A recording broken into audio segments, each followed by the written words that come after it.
Okay, perfect. Okay. Hey, everybody, we're going to get started. Thanks so much for joining our group. This is the exciting Social Housing for CLTs panel. We're going to start off doing a few 5-minute presentations. I don't know if we want to go around and introduce ourselves. So I'm Saki Bailey. I'm the Executive Director of San Francisco Community Land Trust.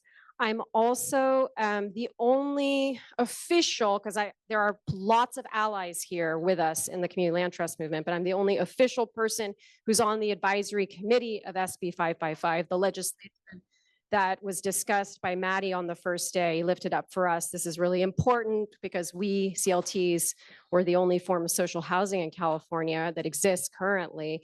I'm going to go ahead and introduce the rest of our panel. Pass it on. Hi, everyone. Shanti Singh, she, her. I am the Legislative and Comms Director for Tenants Together. We're a statewide coalition of, I think, about 70 now tenant unions, legal aid, other tenant rights and housing justice organizations focused on tenant rights, but social housing is increasingly a part of our organizing work. And we were a co-sponsor of SB 555. Thanks. Hi, everybody. My name is Ray Huang, and I'm a senior organizer at Housing Now. Housing Now is a statewide housing justice coalition. We're a big tent coalition, so we have groups from advocacy groups to community-based organizations to homeless service providers, et cetera, faith organizations. And collectively, these are folks and organizations where housing is a priority. And over the last 3 years, social housing became a priority of Housing Now as a solution to our housing crisis. And that is why I am here and why we've been working on it so closely for the last couple of years. And we were also a co-sponsor on SB 555, as well as I sit on the advisory committee alongside Saki, but from the statewide coalition space. Hello, good afternoon. How's everybody doing? Come on, come on. It's windowless room. Let's get the energy up a little bit. We're talking about social housing today. All right, just kidding. So my name is Zach Murray, and I am state campaign coordinator with ACE, which is a multi-issue community-based organization. We work throughout the state, a lot on housing policy and tenants' rights. And I'm formerly with Oakland Community Land Trust, so it is good to be back home. I also provided some support with the South Bay Community Land Trust and a couple of entities in Atlanta, Georgia, the Guild and the People's Community Land Trust. And so happy today to explore land trusts, the vanguard of the social housing movement, right? Because we've been doing that work. And so thank you all for joining us today. Also, I'm really embarrassed I didn't mention this in front of Saki and everybody. I'm also on the board of the San Francisco Community Land Trust and have been for like 5 years. So. And did you say you're also on the advisory committee of SB 555? Yes. Okay. Also on that. Okay. Okay. Shanti's all over the place. So I'm going to open us up with a little bit of an explanation of SB 555. So here we go. Something is not working. Okay. It was working. Okay. All right. It's still not working. Okay, there we go. Okay. So the part that I'm going to talk about is what is social housing and why it matters to us from the Community Land Trust movement. What is SB 555? So it is the Stable Affordable Housing Act of 2023. The original bill, it was very ambitious and proposed a development of 1.2 million units of social housing over the next 10 years. What ended up passing was the setup of a commission and the completion of a study, okay? We're still very optimistic that by completing this study, 3 models of social housing will be advanced. This is research that's being undertaken to provide these 3 models, and that hopefully we will be able to then work with our coalition partners, all the people who helped pass it, and Ray will speak to that, in order to ensure that we get also resources that are then able to actually implement one or all of the social housing models. Ignore the part that says the original bill versus what passed. This is just some kind of a repeat from the previous slide. What the definition of social housing states is that it provides for both rehab and new production. So this is important for us because for those of us community land trusts that don't do new production, yes, the acquisition of our buildings and the rehab of the buildings do count within the social housing bill. It's also housing that's owned and managed by a public agency or a local authority, an LEHC, or a mission-driven nonprofit organization. So this is broader, obviously, than community land trust, but definitely we're there as a mission-driven nonprofit organization. And you also see the limited equity housing cooperative, that's also an entity that could potentially own and develop this housing. All the units are made permanently affordable. This should be music to our ears because this is obviously what we do. It's critical to our model. We're keeping things affordable in perpetuity. Then it also provides for rent protections, which is very important so that we're aligned with our protection aspect of the 3 Ps and all the tenant protection organizations. So that's an important aspect of it. Housing units are also accommodating a mix of household income. So this is the mixed income aspect of social housing. So you'll hear about this. So social housing being really permanently affordable, but then also mixed income. And this is slightly controversial. I think we're going to get into a little bit of this in our discussion later, but it is stating that the income ranges are from extremely low, very low, low, and moderate. So it's still all, again, within the 120, up to 120%. So this is, something which is being debated and not entirely clear as to how mixed will mixed income be. And then the last piece, which is so central to our model, which is about resident governance. So residents have the right to participate directly and meaningfully in decision-making affecting the operation and management of the housing units in which they reside. This is important, right? Because it's not just, residents could serve in some kind of tangential way, or like, sometimes we consult with some residents. It is really calling out that there's direct participation, there's meaningful decision-making, and then the question is how this ends up looking. Thank you. Where is the SB 555 study now? It is with Turner Center. So this was the research institute that was contracted by HCD.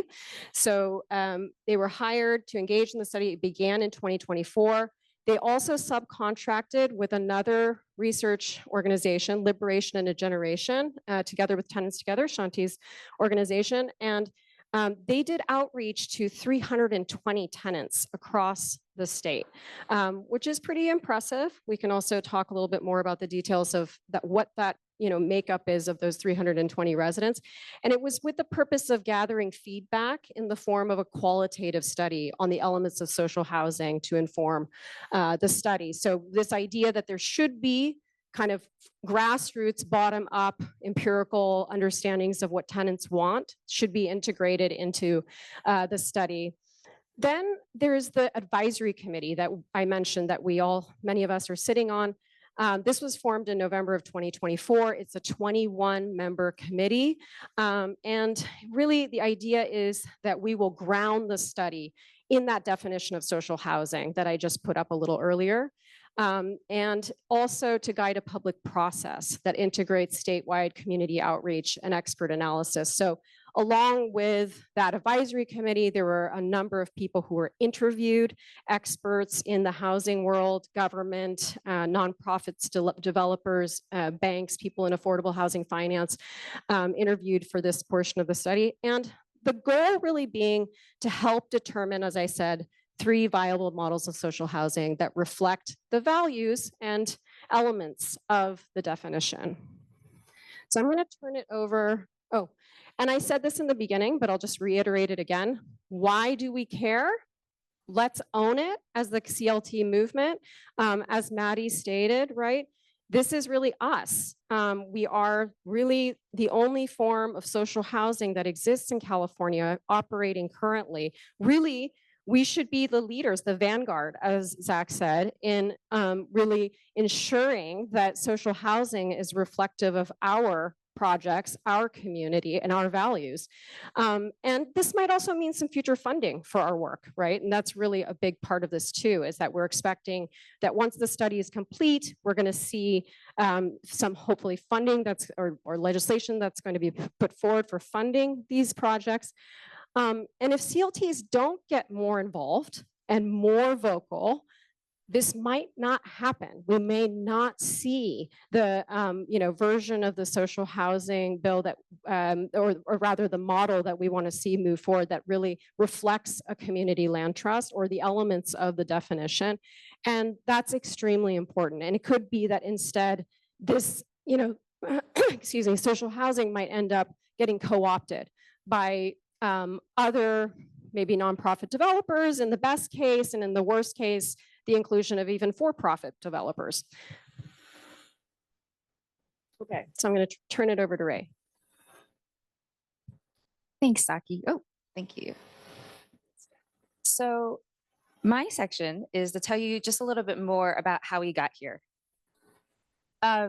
So social housing was a very new concept. Hardly anybody even knew what that term meant, which is surprising because social housing, of course, as you all know, since you work in the CLT area, is actually a policy and a system of housing that is very popular internationally, even though it was not as well known here. And so one of our advocates, Richard Marcantonio, who we all love very dearly, was studying about social housing and really just inspired by Catherine Bauer's work. And so brought together a group of folks in a roundtable discussion at a Housing Now meeting back in 2018, which was quite a while ago. Because of that meeting, it jump-started regular monthly meetings to talk about social housing and how we could imagine it coming here to California to actually solve and resolve our own affordability issues as a model that we could expand upon. Something I want you to know is throughout this time, and I'm starting from 2018, but all the way until now, we are seeing the proliferation of social housing models, CLTs, you all, so thank you for being here and thank you for what you do, as well as cooperatives and other examples through the land back movement. And so we are seeing a proliferation, and that's happening while we're beginning these discussions and coming to understand that these are models of social housing and that we actually have them here already in the state of California and across the nation. Following 2018, we did host a social housing panel at the Housing California Conference, which is the affordable housing developer large conference that's held annually. And then in 2020, about that time, Assemblymember Lee, who you may know is from the Bay Area, actually opened and initiated an assembly select committee on social housing. And so we were really surprised that he started to have these discussions, and we thought, well, we better make sure that the values of his particular understanding of social housing matches ours in the way that we have been exercising and practicing it in our community, and ensures that it actually fulfills the needs that we have in amongst our membership in communities in California. And so we got together with, I think we had 80 something signatures.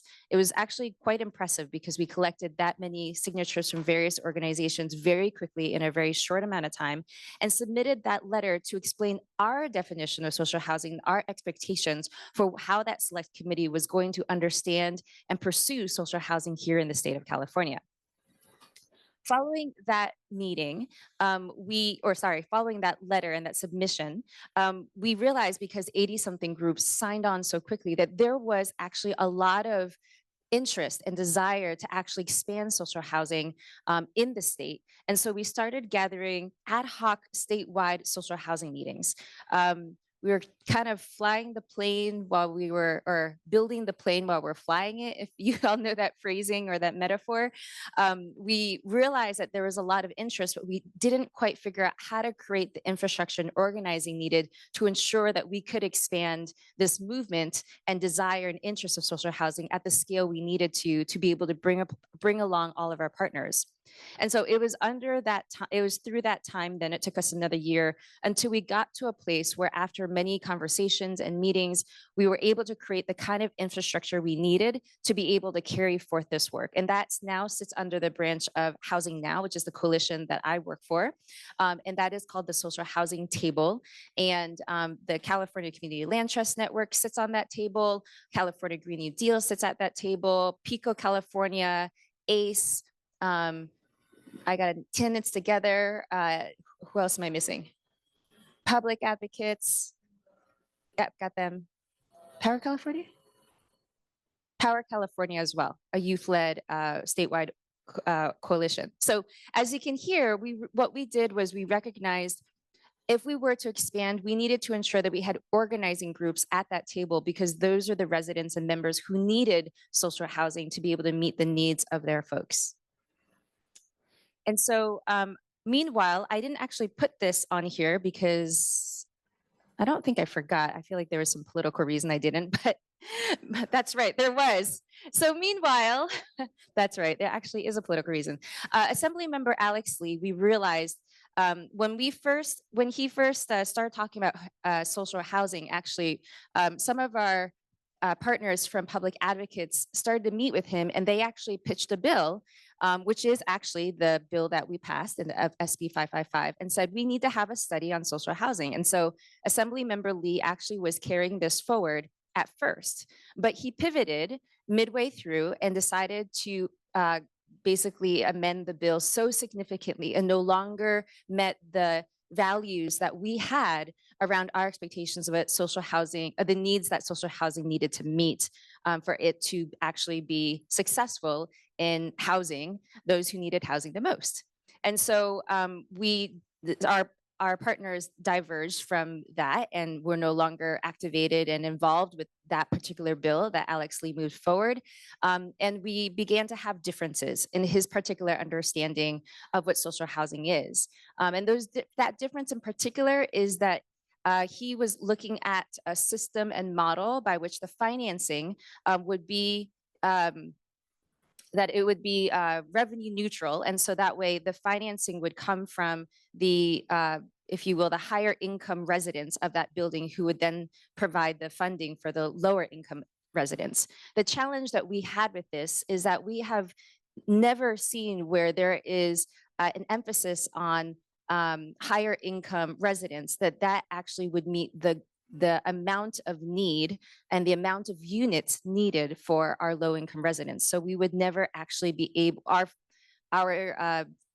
state dollars would not actually go to meet the greatest need that we have. And so we did not want to set us up from the beginning where that need was not going to be met by our residents who needed housing. Does that make sense? I feel like I was not particularly eloquent there, but that's okay, as long as you're with me. And so we move forward.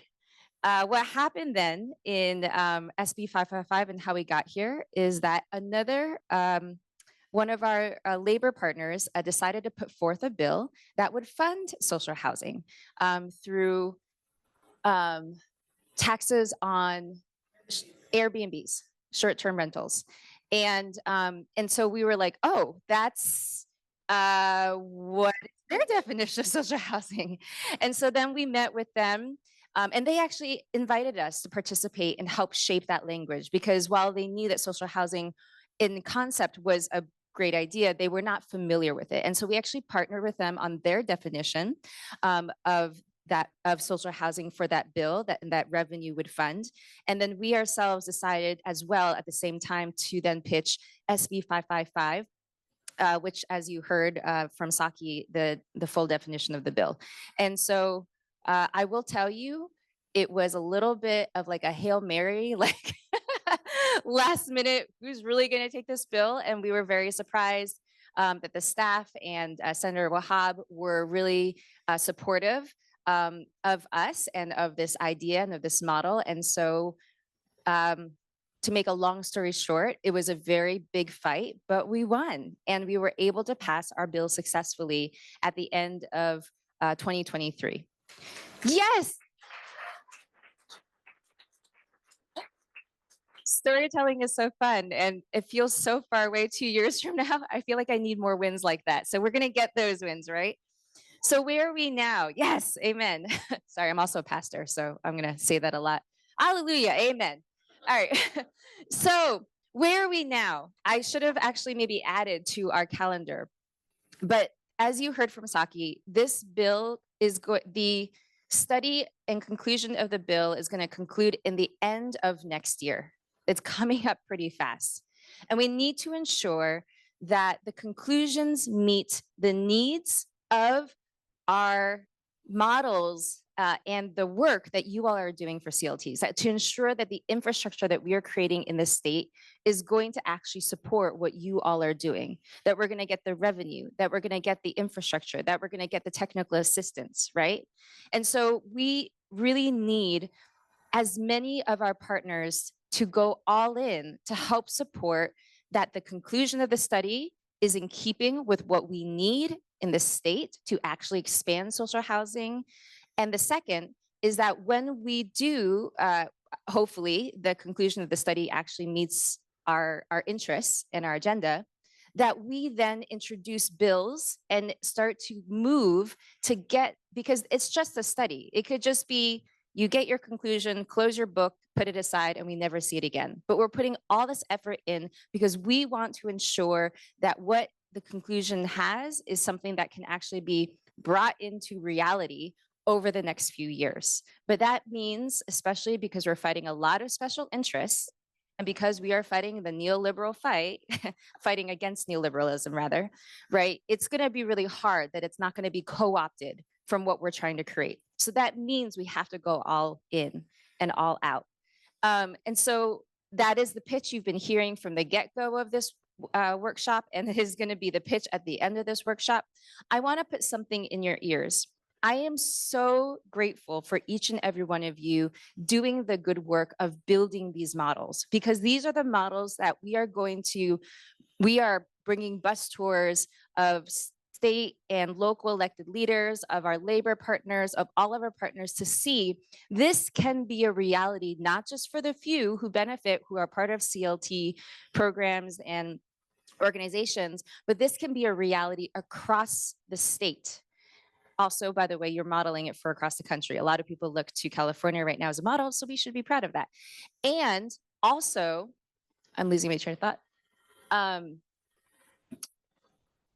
We're creating the model, but also something that I want you all to also see is that we need, while you're creating these models, we also need to move your membership. I know it might not be a muscle that you use often to be doing advocacy work, to be doing lobby meetings with your local electeds and with your state leaders, but we need you there. It is absolutely necessary. So they see the strength and the power of the collective saying, this is what we need now. And the way that we can do that is not just by having you leaders who took the time, who maybe had some extra resources and funding to be able to be here at this conference. I'm talking about your members. I'm talking about the residents of your CLTs. One of the things that I've been doing in West LA as an organizer, I'm probably going over time. Okay. One of the things I'm doing on the west side of Los Angeles is that we have been fighting for stronger protections for rent control tenants, right? And so we are just identifying rent control buildings and going door to door knocking with flyers to explain, hey, did you know that you're going to lose rent control soon? Can you sign on to this to ensure that we can create long-term protections for your building and for your units? They have a stake in it. That's why they care. This is the same situation for each one of you who have residents and who have members who are helping build what we need.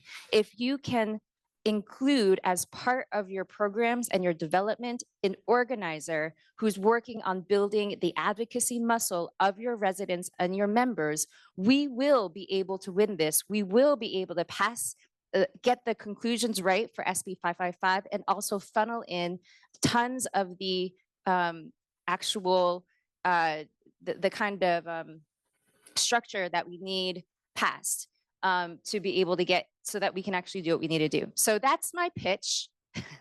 I hope you all will buy in and participate. And if you're wondering how, that, like how will we stay updated?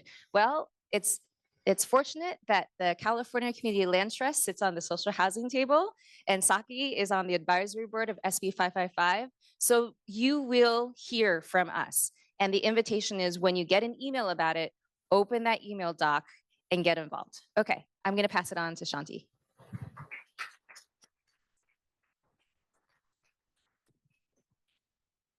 Righty. Oh, I have the clicker. I was about to say next slide, please. That's me. Yeah, so I'm going to talk a little bit about how to plug in.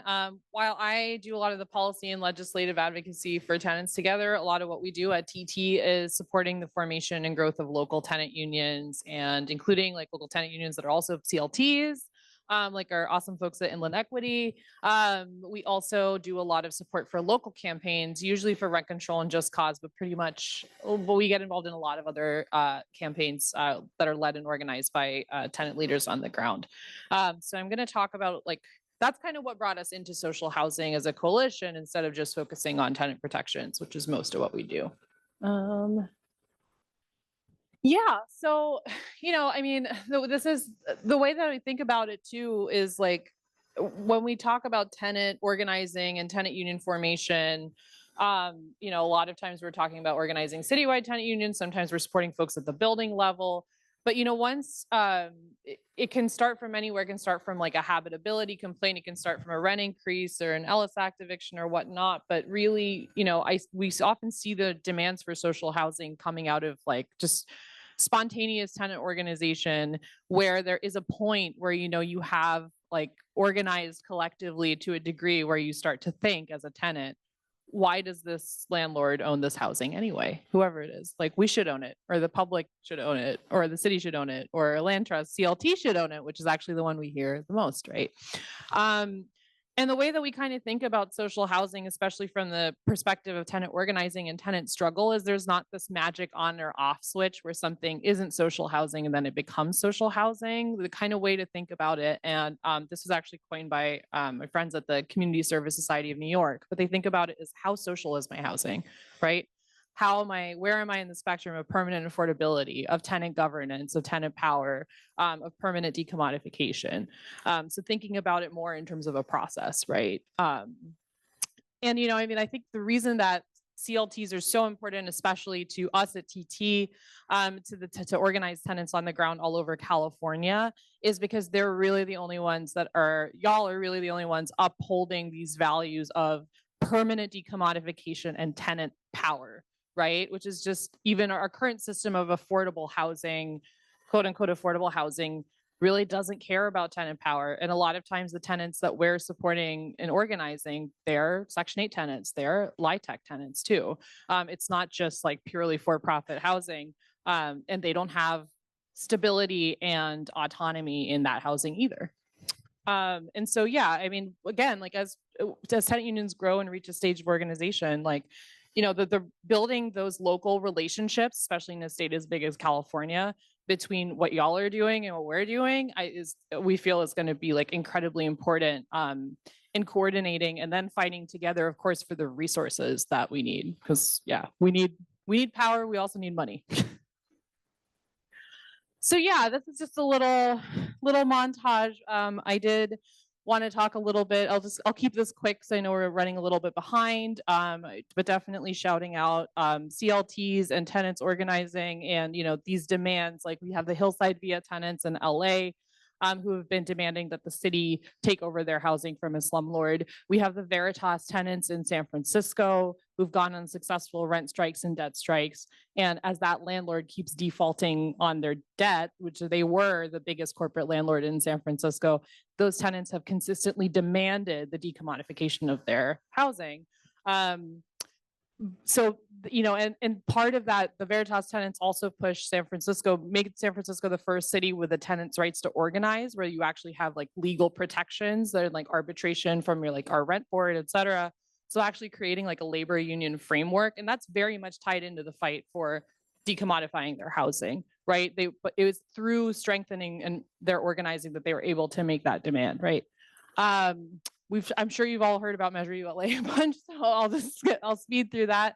And of course, shout out, to one of our member orgs in Inland Equity, which is like established a tenant organizing and community land trust at the same time, which I just think is really cool. And I did want to quickly tell a little local story. Our Central Valley organizer, Shar, is not in this room right now, although she is here if you see her.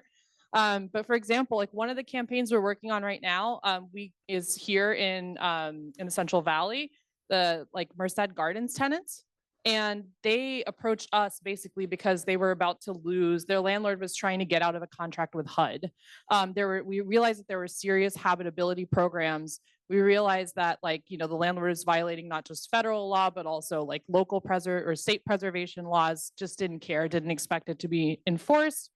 And so what we're trying to do is not only like starting a tenant union at the same time, they're organizing to push the landlord to sell the property to a nonprofit. And they're doing that through running a habitability campaign, which is also going to force the entire city of Merced to comply with state habitability laws in the ways that they haven't. So you kind of see this intersection of tenant protections, preservation, land trusts, tenant union organizing, et cetera. And, it always happens in all these like million different ways. But this is something that's happening here, and the Merced folks are also teaming up with folks in Fresno. So it's like very exciting campaign, obviously horrible circumstances, but this is the kind of collaboration that I'm hoping that we can do more and more with our local tenant organizing and our CLTs. So yeah, that was my question. One thing that I've been thinking about a lot is, even though the tenant organizing movement in the United States is really, I would say, in the more nascent stage compared to where we want to be, or compared to like organized labor or something like that.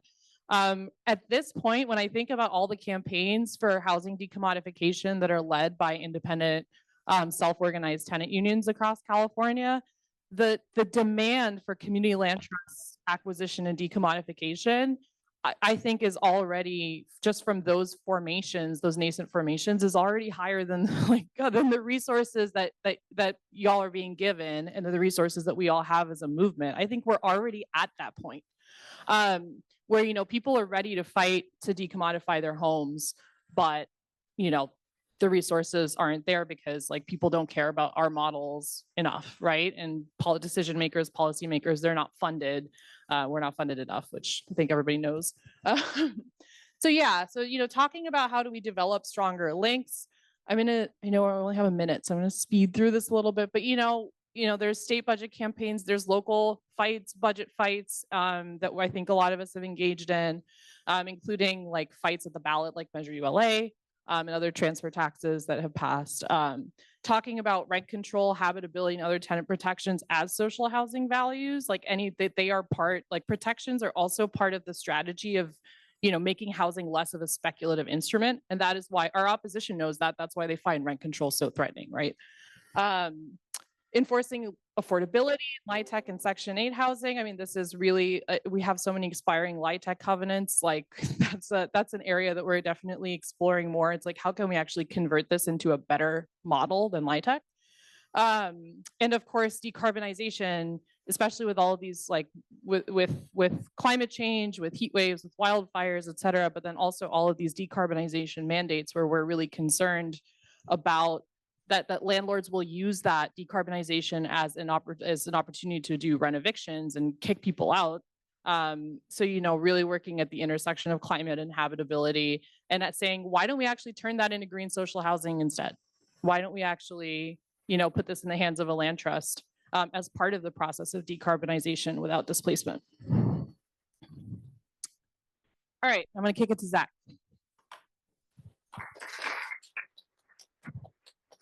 Thank you, Shanti. Zach Murray with ACE, and I spent a lot of time at ACE speaking with our members and engaging with our members about their vision for affordable housing.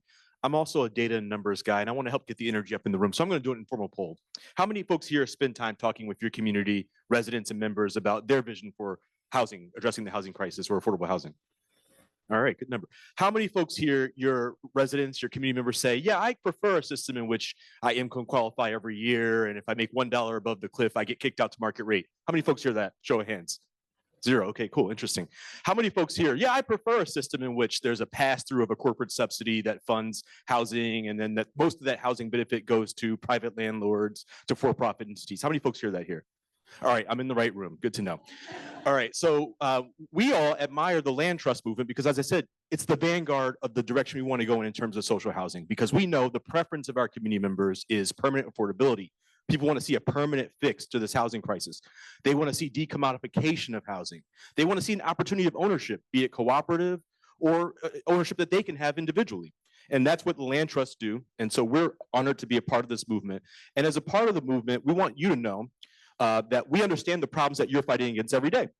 The cost of living in California shouldn't cost us our homes, but for far too many folks, it does, right?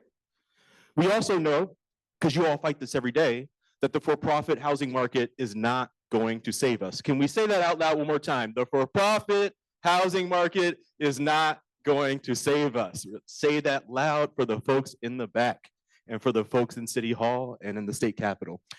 What we also know is that there are huge numbers of homeless folks, encampments popping up every day in our cities, that 5.1 million Californians live in poverty. Do you know we are tied with Louisiana for the highest rate of poverty in the United States? It's a damn shame because we are the 4th largest economy in the world, not in the United States, in the world. We're rivaling India and Japan, places that have billions. India has billions of people, and we're a larger economy. The price of goods have gone up 20%. Everyone goes to the grocery store, we know. The cost of housing alone accounts for a large chunk of that 20%. And as we know, our communities are seeing a return to criminalization of homeless, of communities of color, of our immigrants. And so we're seeing punitive approaches to dealing with this crisis as opposed to empowerment of the solutions, much of which you all represent. So we want a reality in which our elderly, our families, and all people in our communities are housed. And we're fighting for that through what we're calling the Affordable California campaign. I want to skip just a little bit ahead before I talk about that. Oops, sorry, the slide's not there. Oops, I turned it off. I want to say that one of the important things for us was, folks here familiar with FIP? Right, you all know about FIP. And I just want to shout out a guy, Rick Lewis. Folks know Rick Lewis? An OG, I call him the OG. Rick fought hard to get Beth Skinner to the table. All the land trusts fought hard to get the legislation passed that would finally create a state investment in affordable housing. We understand the need for state revenue. And so in any of the things that we're demanding in terms of revenue, we're making sure that the types of programs that hit community land trusts are on the table. Oftentimes our allies don't include us at the table, but it's important because when we demand affordable housing solutions in our communities, folks are talking about the types of models that you all represent. So in this current affordable housing bond, which is a part of our Affordable California campaign, it's 2 parts, tenant protections and revenue. We want to make sure that CAP is on the menu and not being cut out as the first dish off the table, but that they fully fund CAP at the $500 million rate that's promised in AB 736, because our efforts deserve state funding. Folks fought really hard to get FIP, to get HCD to write those rules for many, many years. And finally, when the time came for the funding to hit, what'd they do but say, oh, the budget doesn't allow it. We don't want to see that happen in the bond. Because whenever we open our mouths to say affordable housing as land trusts in solidarity with all the groups who do good work, we know that those affordable housing dollars often go elsewhere and not to our models. And so if we're going to fight for the bond, we're going to make sure that our funding for our priorities in our communities is included in that. Can I get an amen? All right. All right. So our Affordable California campaign is about 2 things. It's about tenant protections and it's about affordable housing revenue. We know there's no silver bullet, no magic fix to the crisis, but we know that those are 2 proven efforts. ACE works every day on tenant protections to help keep our people housed, and that building more affordable housing that people can afford is a critical part of that solution. We believe that tenant protections like rent control, like anti-harassment ordinances, help disincentivize corporate actors from buying our housing stock, right? Why are they going and buying so much of the single family housing stock in California? Because there's Costa-Hawkins, which bans the ability of us to have rent control in single family homes, thus providing them an incentive to control that housing stock. We know on the other side of that, that our state needs to build 1.2 million affordable homes. Governor Newsom promised that by 2030. He's only made 12% of the progress. That's the only way that we're going to get out of this crisis is strong tenant protections. And that's the slide I was looking for. Strong tenant protections and more money for affordable housing that our communities need. But we don't mean just any affordable housing. We mean social housing. So as I said, our coalition is cap or bust. If we get a bond and Governor Newsom says, oh, we want to take $3 billion of that and put it in infrastructure, we're going to give y'all $25 million for cap. That's unacceptable because we fought too hard to get the state to recognize our programs. You all put in the work and deserve the funding. And when the state makes commitments to funding, that trickles down to the local level. That means that many of our county governments and our city governments that have been reluctant to invest will invest because it's a fund to leverage. That's the benefit that the tax credit program gets. They always talk about leverage. If the state puts on the money on the table, our counties can then leverage that funding. So we're cap or bust. But we also have a slate of 6 bills in our package. The first is, we're calling the heavy lift bill. It's 1157. It's the Affordable Rent Act. And right now we have the Tenant Protection Act that folks fought really hard for in 2019. Capped the rents at 10% across the state and extended just cause protections to numerous tenants across the state. We know that we don't get 10% increases in our income every year. What a life if you do. But rents are going up 10% and 20% and 8%. And the highest increases are in places like here in Fresno and Merced, in the Central Valley, in the Inland Empire. And so this bill caps the rent at 5% statewide in the places that don't have local ordinances. And it also extends those protections to single family homes because the type of home you live in should not allow a landlord to increase your rents at whatever rate they want, right? Whether you're in a multifamily or a single family, you deserve stability. And it also, the Tenant Protection Act is set to expire in 2029. This makes it permanent because the work of protecting our homes doesn't end in 2029. It's an ongoing need in a place like California. So we hope that you all will join us in supporting this important effort because we want to disincentivize bad actors from buying up more of our housing stock. And just to send an alert, CAA knows that we're pushing this and they want to end rent control locally as much as they can. And they put so much money into doing that locally and at the state level every year. Next is 2 bills. One is to end junk fees that we're hoping to get through. I'm sorry, I'm excited. I'll slow down. Junk fees, which landlords are passing through rent increases through charges for pest extermination, for garbage, and things that were once included in the lease, they now are adding fees for to increase rents to circumvent the TPA and increase rents. Right now in California, our second bill by Senator Wahab is if you get a 3-day pay or quit and you don't pay your back rent in 3 days, you can be evicted in the state of California. We want to extend that to 14 days, which is a lot more reasonable, not as good as we can do, but a lot better than 3 days to give folks 2 full weeks, 14 full business days in order to make back rent. Sometimes people are being evicted because their benefits haven't come through or because their claim to a rent relief hasn't come through. And that's unacceptable in California.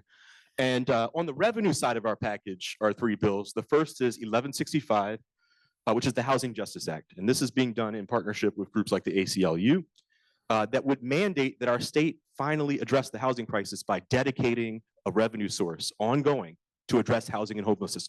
What percent of our budget in California, general fund, do we spend on housing? What do folks know about that? What percent do we spend on affordable housing in California? General fund dollars. Just throw out guesses, come on. What percent? 30%? 2%? It's like 1%. 1%, 1 to 2%. Is that acceptable? The 4th largest economy in the world spends 1% on keeping people housed. So that bill mandates that the state finally take action to create an ongoing dedicated source. We know we're competing with a lot of interests in housing. Healthcare is a big one, but we need a permanent source of state funding to address the crisis. It has to happen. The second is the Community Reinvestment Act. This is a bill being put forward by Rise Economy. And it basically replicates the Federal Community Reinvestment Act at the state level, but it applies it. Have anybody heard of Cash App or Square or all these other financial institutions that are increasingly doing lending? They're always offering you a credit card, right? Well, that will apply to them so that they have to proactively invest in communities that they've disinvested from. And this could generate up to $15 billion of capital to help fund land trust efforts, to help fund affordable housing and small businesses in our communities. And then finally, as we said, and we're calling it the cap or bust bond, but cap in the affordable housing bond, we want to see that that gets passed so that finally the state makes an investment in the important preservation work that many of the land trusts here are leading. And so with that, I think we're going to open it up to question and answer. Thank you so much, Zach. So we're going to do a few moderated questions and then we are going to open it up for the panel, for the public. Can I just get a sense of how much time we have for? Okay. Okay. And we're supposed to be finished at 4, correct? Okay. Okay. So we're going to cut this down a little bit, but that's okay. So I'm going to ask everyone succinctly to answer this question. So this is roundtable going down the line. What is one concrete action that leaders of the CLT movement can do to advance CLTs in social housing? What does the social housing movement need from CLTs? It was some of this was said, but I think if you can be succinct and reiterate. Yeah, I think the biggest thing that's on my mind, I'll try to keep it quick, is just there's so many things that can answer this question, but CLTs are really modeling and trying to live up to principles of tenant governance and tenant autonomy and tenant power in a way that no other affordable housing model is right now. And even at this stage, unfortunately, that's kind of under attack. There's a lot of deep skepticism from the affordable housing industry in this country and in California. And I've seen that. We've even seen that trying to pass tenant protections and like tax credit housing, et cetera. We meet a lot of hostility from folks that, I was not expecting it from, right? And there's hostility to tenant governance. And then of course, we have tenants organizing who have never had autonomy or stability or got like an opportunity for governance before. And so like the CLT movement's values are really like, you're kind of the only game in town. And it's really important, I think, to really continue to lead with that, because there are a lot of folks in the affordable housing industry, I think, who are just not sold on the idea of their tenants having any of that. Yeah, thanks. I think I have answered this a bit already in my earlier presentation. So it is, please join in the advocacy work and organizing your residents and your members to participate. But in a very practical level as well, you all are doing amazing work and we need you to succeed. So we will do everything we can to do that. But also what can help us is as you're producing materials about your developments and about your programs and your residents and their stories about how they're like, that's one of the biggest pieces is we need more storytelling. We need more stories of your members and your residents of how their life has changed from before living in a CLT to now, because those are the stories that are gonna really help us be able to bring our legislators and our leaders to understand how this is successful and can be expanded in the state. The second is capturing your development and making it like producing materials to make it publicly accessible, because we want to be able to put that on our Housing Now website. We're actually developing a social housing, California specific social housing website right now. It will hopefully be actually launched in the end of November. And we hope to be able to put many of your models, photos, your stories, your examples of how you financed on that website, so that way it can bring inspiration, actually open people's imagination to what is possible. Yeah, thanks, Ray. I think one thing I'd like to see folks do, if you're open to it, is endorse the campaign. That also helps to keep us accountable to ensure that we're fighting hard for the type of funding and programs that CLTs need at the state level. The second thing is for CLTs to keep doing what you're doing, right? Like you all are willing into existence really important models that make a difference, right? Because when you don't have the resources, what other opportunities do you do if the county and the city refuse to fund other than will into existence? So the organizing and the work that folks are doing locally to unlock dollars is really critical. And I think a lot of the LIHTC developers are beginning to feel the need to do that as some of their models are coming under threat. But that organizing and that work is really important. And I think helps to create the shift and the belief that another future for housing is possible. So keep doing the really excellent work that y'all are doing. And actually, I'm going to ask Maddie to come up and share a little bit from your side as one of the, I forget your exact title, co-director of the California Community Land Trust, about ways that you're seeing how you can connect everybody to the work that this year. Yeah, awesome. Thanks, Ray. Hey, everybody. The only thing I want to say, excuse me, is that, Ray spoke very passionately and eloquently earlier about why it's so important for all of us, residents, board members, staff to be involved. I just want you to know, part of my job is to support you to do that. So if you need more information, if you need materials, if you need someone to help work with you, with your residents, with your board, that's my job. So call on me so I can help you, right? You don't have to do it on your own. My job is to help support the engagement and mobilization of the CLT movement behind social housing. We are all working lockstep on all of this. We are constant, communication. We're 100% behind the Affordable Housing California campaign. The network has endorsed all of those bills. So please call on me and let me know how I can help you.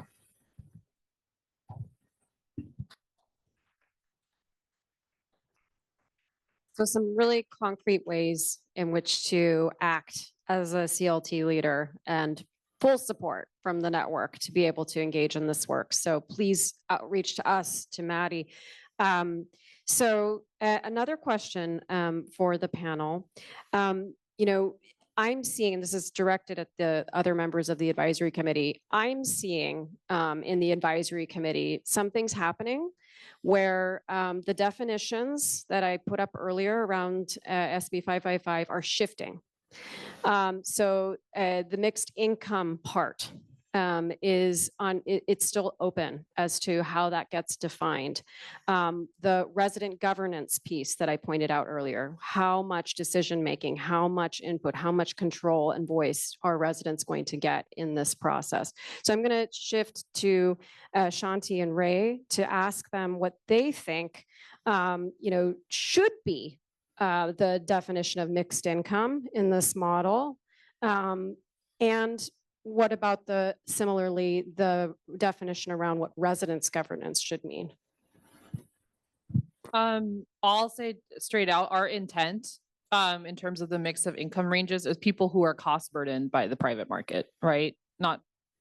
Which is a wide range of people, right? It ranges from no income to like middle income in some places, right? But we explicitly put that in the bill. I think sometimes there's an obsession from some policymakers about cross subsidization because they kind of lean on it like it's going to be a free lunch, like, oh, we won't have to fight for operating subsidy or capital grants or like the real revenue that needs to go into housing in America, the political fights that we need to be having if we can just cross subsidize everything. But that math doesn't really math. And that's where sort of the mixed income becomes like, oh, only the people whose incomes pencil get to live in social housing. And we categorically reject that. That's what we're trying to push back against. So our intent was basically to say, if you are rent burdened or mortgage burdened or whatever, if you cannot afford the private market, then social housing is for you. That's a lot of different people. So that was really what we were trying to do with 555. And, to the second question about tenant governance, right? I mean, for us at TT, it's very important that tenants have the right to organize. What governance structures look like, I think could vary greatly across different models of social housing.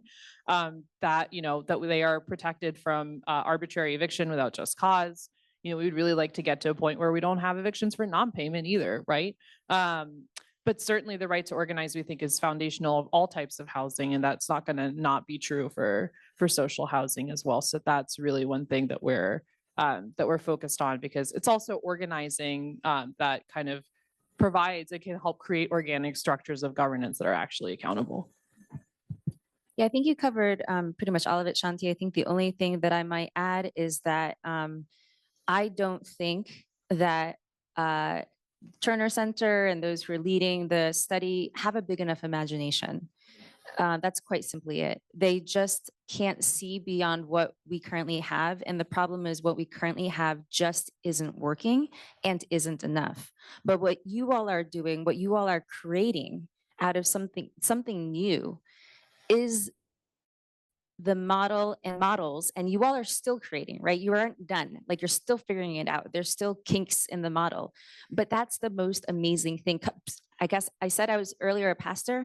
That's the creative imagination, right? Like, that's about being open to the spirit, if you will, right? Like being open to the hopefulness that we can do something brand new and really bring that kind of that imagination, that kind of spirit into what we can bring into existence. And so that's the invitation for you all to help us really advocate for that and be able to help us make those examples real and tangible for those who don't have that imagination.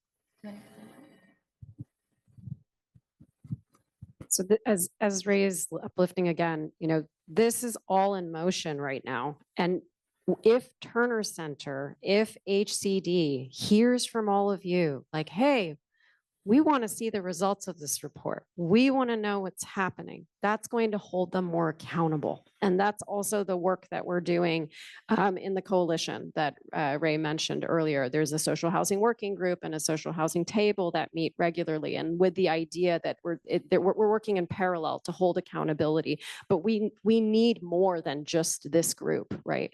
And so we can shape this now, right, as it's moving.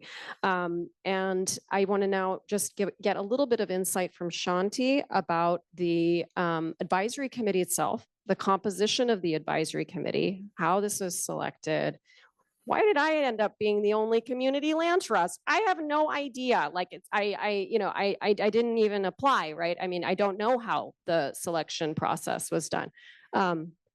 Sorry? Are you saying 5 minutes of before 7 minutes before 4 o'clock? Okay, thank you.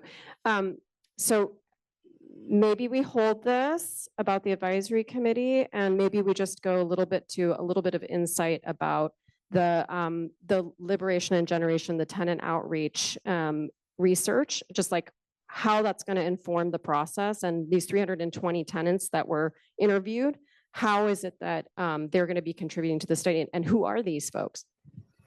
I'll be the quick answer to your first question is I don't know either. We had no input into it. Who was on the advisory committee, who's not? We are on because we are the bill sponsors, so they couldn't exclude us. But that's pretty much it. That's quick answer to that. Yes, we are tenants together. We have been bringing in LibGen is doing all the outreach sessions and the sort of visioning, et cetera.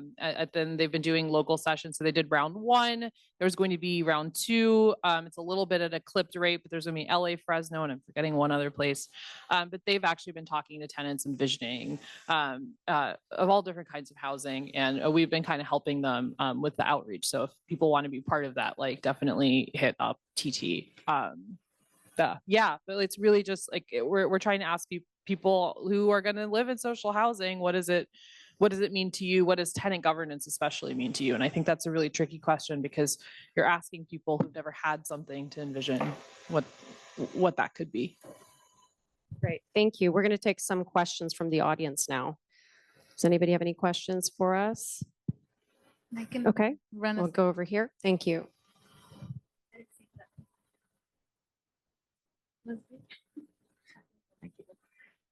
I just a quick question around. I know there were some examples shared. For example, Shanti, you mentioned the Central Valley organizing process towards habitability, towards decommodification.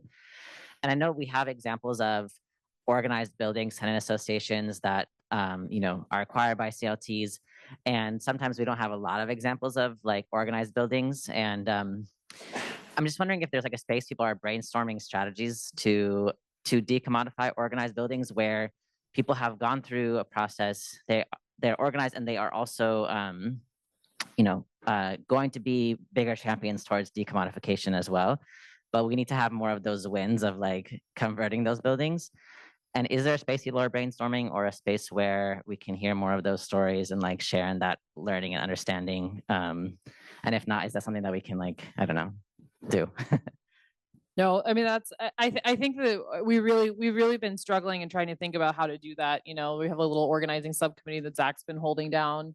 But like, yeah, I mean, thinking about those of us like Tenants Together and ACE, like we're both organizations that actually do organize tenants on the ground and organized tenant associations. So we're trying to figure out like how, and we really need you to lead this with us, because we're like, how do we have a coherent strategy to kind of like we don't do that deliberately, right? These demands are kind of just arising spontaneously, and then we're kind of dealing with them one by one. But we haven't, and I know we had a great campaign call about talking about like maybe LIHTC properties that are expiring, but there's a much bigger universe of organizing. And so we kind of get hit with these anytime we are supporting organizing, any tenant organizing, and this kind of decommodification demand arises, we're kind of dealing with it on an ad hoc basis and not having a concerted strategy. So that's something we're definitely struggling through, which is not an answer to your question, but we need to do this. We need to do this, and it's very important to us.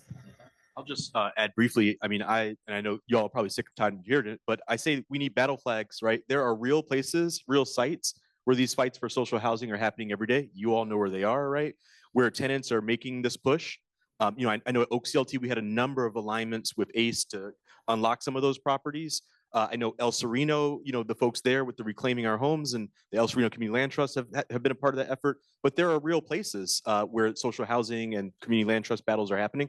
And there's historic places as well, right, where there was a push in the 60s and 70s in places like San Francisco around cooperative, where there was strong labor alignment to fund those things. And so that's all a part of what we have to unearth and make real, because the reality is that a lot of people support the status quo, right? And a report can be shelved if it's not being demonstrated the connection to where this is happening and the real need for it.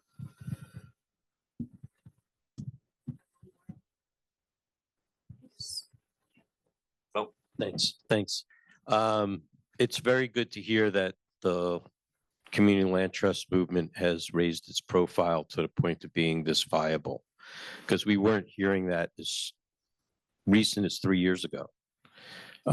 You know, working with FIP, you know, really put us on a kind of the playing field in a big way, but really not enough to move HCD to really make it like a real thing. So my concern is, you know, social housing. When we first heard about it in San Francisco, they were pushing for the Vienna model. And then it became like all these, you know, what about all these other models that are out there? Well, we don't consider those to be real social housing. So I'm a little concerned. I'm wondering if that is still prevalent in this committee or this advisory committee, or whoever's helping to make these decisions. And if that's going to be a trend, then how do we change that? And when you talk about, and on another note, which is somewhat connected to it, when we talk about bringing our members to action, what exactly do you want us to do? I didn't quite hear that today. You know, do you want us to make phone calls? Do you want us to do lobby visits? What exactly do you want us to do? Thank you.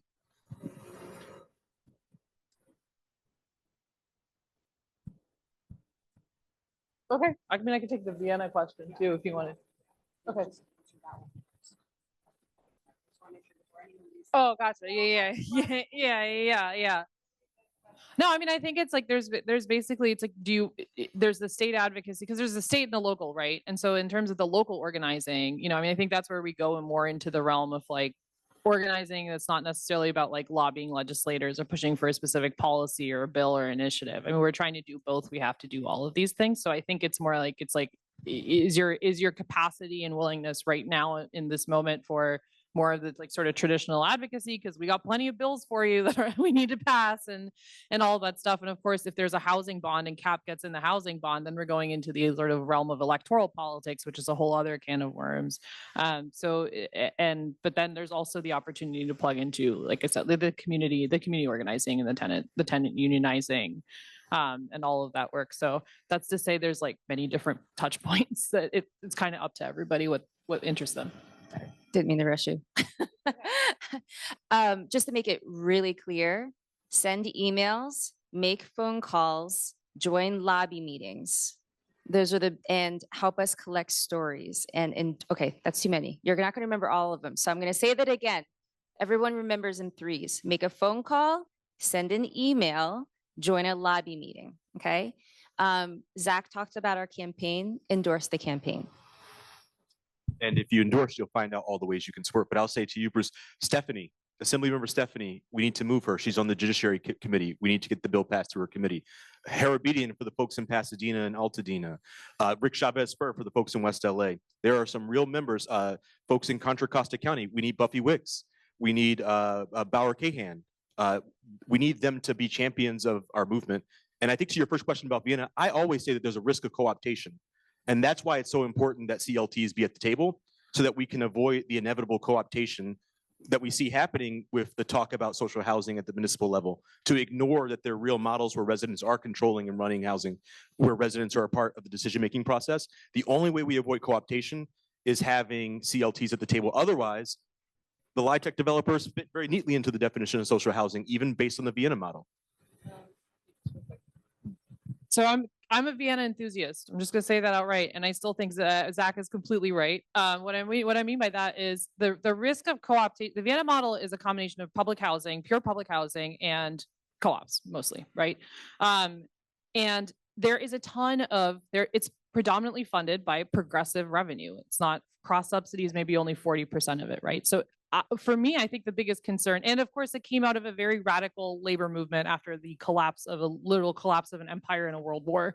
And it is political action that keeps that model going, and it is their tight control of the private market. They say that we are the market. Social housing is the market. They control land, they control housing. They don't let speculators. There's a lot about Vienna that I think is great, but I think that to what Bruce is saying, when people talk about Vienna, they like to talk about tiny technocratic details and not the bigger picture.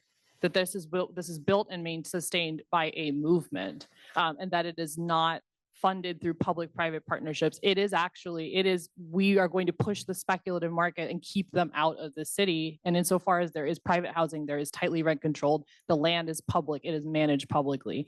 So that's all the things. I don't think it's Vienna that's the problem. I think it's the way that people are talking about it. Tag on to that. I agree. There are lots of case studies that are being studied right now by Turner Center. So they are doing their work, right? We have examples from Uruguay. We have examples from Europe. We have examples from Singapore. They're taking study trips. They're going to Singapore. That everyone has gone to so these things are happening. But it's exactly as Shanti's saying. It's about the way in which the pieces of these things are being taken out, and they're all within this problem of the limitation of the imagination that Ray mentioned earlier, which is, well, the only reason we can take these pieces is because really, let's get, in the end, all we have are low-income housing tax credits to fund this. So we're going to have to adapt to that. And it's like, well, no, we have to think outside of that box. We have to demand that there are other sources of financing that are made available for this model. And we know this problem very well in the community land trust world because we need other funding sources for our model. And this is where this is our fight. This is why it is our fight. We need to see ourselves aligned with this because financing for social housing is financing for community land trust. That is what it will be. But we have to make it so. So just leave you with that message. I know we are at 4 o'clock. If folks want to stick around, we can do this for a little bit longer. I know that there is a final closing session, so I don't want to step too far over that. But if there's one more burning question, I think we could take that. But if you need to start moving, please feel free. Okay.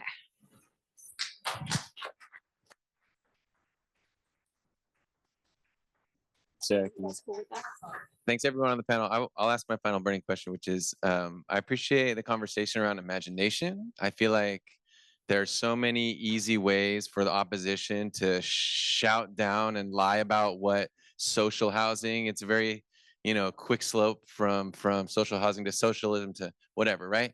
And so all those dog whistles. I think,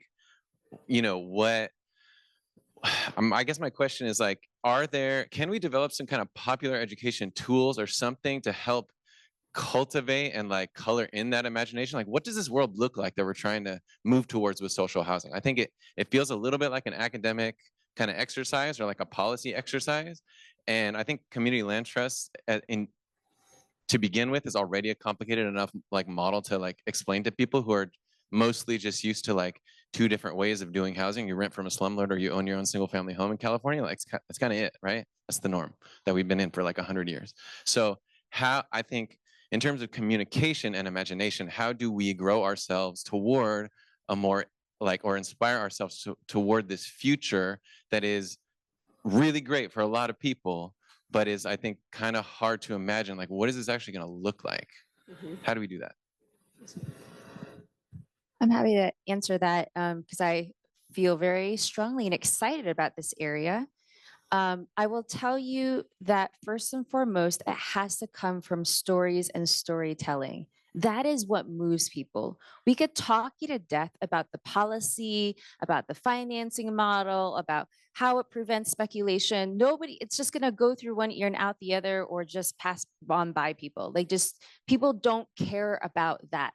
Everyday people care that it's going to change their lives and their lives are going to get better. That is all they care about. That's why the storytelling that you all, if you can all help us collect, is so key to this. In terms of what we are doing at a statewide level with all of our partners, we are creating political education materials for those who consider themselves housing advocates, who care about the details. And so that way they can understand that we have a social housing 101, we have a social housing 201. We constantly are doing panels at lots of different affordable housing conferences. This year, a legislative briefing. So we are doing that political education work as best we can, but that's for a particular audience that cares about the technicalities. And then on the other side, art and culture. We have created a number of videos. Local organizations have done that for their local coalition, their local campaigns, like Measure ULA has had a number of videos. Also, I will make sure that we share with you all videos that we've created nationally, because we've actually been organizing social housing nationally. We didn't even get into that at all today. And so we have created one video, a second one is currently underway, and we've also been creating art as well. So we have posters, we have images, the songs we sing. I think we sang social housing, we need social housing, that is what we need, literally at the Capitol. So we need to create more of this, and I invite you to partake and enjoy and have fun. And that's the most important part. But if you want to ask, what can you do? Storytelling is what is going to emotionally bring people to the table, because they're going to know that there finally is a solution to their housing crisis. Yeah, I really appreciated the South Bay Community Land Trust folks for sharing that. That was a big part of their win in San Jose, was the storytelling. But I also think that the land trusts do a really incredible job of making these really complicated, complex finance models and things plain. And that's what we need. We're at a right moment for the imagination that folks are talking about, right? People have a disbelief in the system. Folks don't like that our state spent $21 billion on housing and homelessness and can't account for it, right?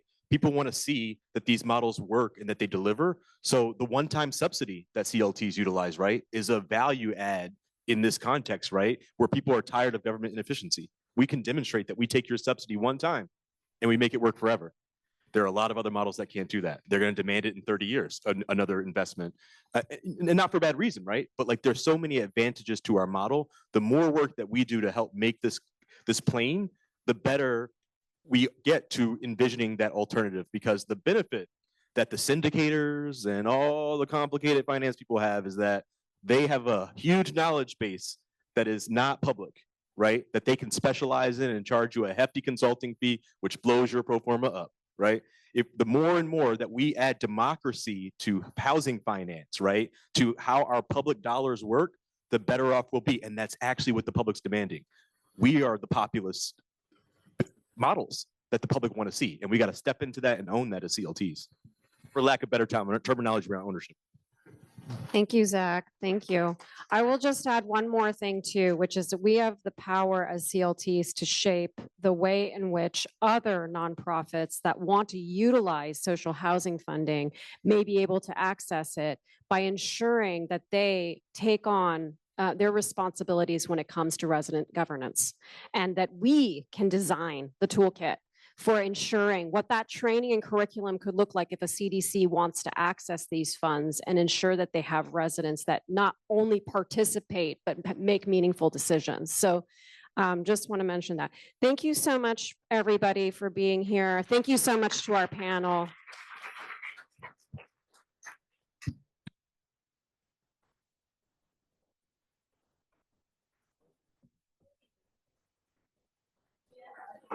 Yeah.